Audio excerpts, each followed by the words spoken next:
ఇటీవల జమ్మూ కాశ్మీర్లోని పహల్గామ్లో పర్యాటకులపై ఉగ్రదాడి జరిగిన విషయం అందరూ తెలిసిందే.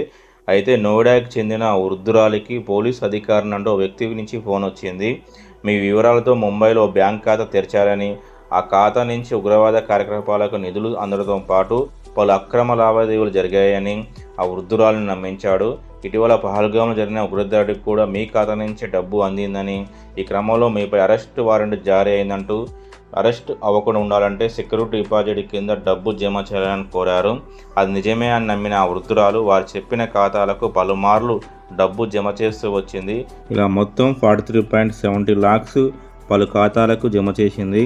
డబ్బు కోసం ఇంకా ఒత్తిడి పెరగడంతో ఇది పోలీసుల పని కాదని ఎట్టకేలకు గ్రహించి పోలీసులను సంప్రదించడం జరిగింది.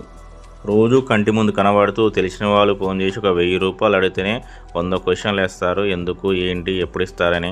కానీ ఎవడో ఫోన్ చేసి భయపెట్టేస్తే లక్షలు ఎలా పంపిస్తారో అర్థం కాదు. ఇది మూర్ఖత్వమో, భయమో లేక ఏంటో మీరే చెప్పండి.